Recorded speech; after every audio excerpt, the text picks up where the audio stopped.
Good morning. For Traders Exclusive, this is George Kachuk with RCM Wealth Advisors, reporting to you from the CME Group trading floor in Chicago. And here we are in October, and the equity markets continue to grind higher.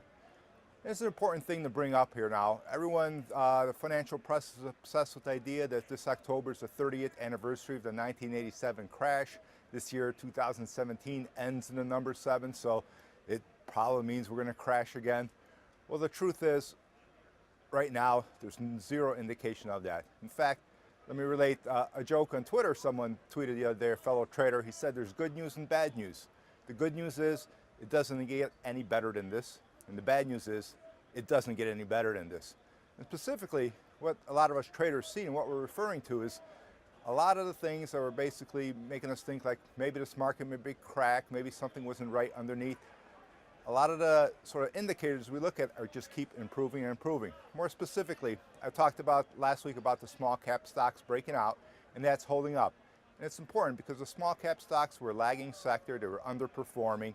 And now when some of the large cap stocks took a little hit, the small caps came to life. Another important index that was lagging the market was the Dow Transportation Index. And as the Dow was hitting new high, the transports weren't. And the Dow theory states for confirmation of that Dow signal to tell us that the markets are really doing good. So when the Dow hits the new high, transport should be doing the same. That's exactly what we have going on now. Over the last few weeks, the transports have climbed higher. They've taken out their 2014 highs, highs they also made earlier in this year, but now they're well above that. So that tells us that the market is moving forward, doing better.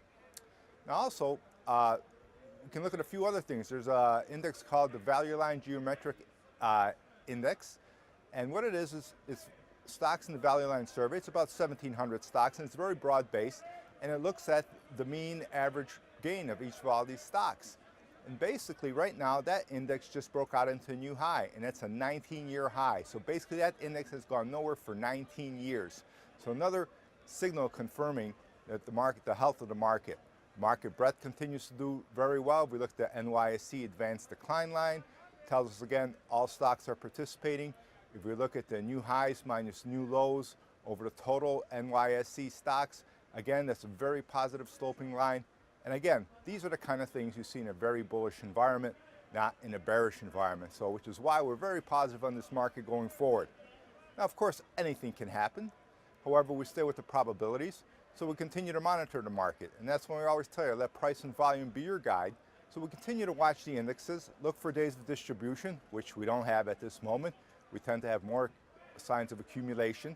As we talked about, many of the sectors are participating, specifically the small cap stocks, the small cap semiconductor stocks, the biotechnology stocks. Financials are participating in this rally now as the 10-year yields rise. So a lot of good things going on.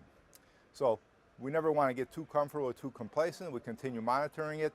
But for now, it doesn't get any better than this. But as always, let price and volume be your guide. This is George Kachuk, with RCM Wealth Advisors, reporting to you from the CME Group trading floor in Chicago. Have a great trading week.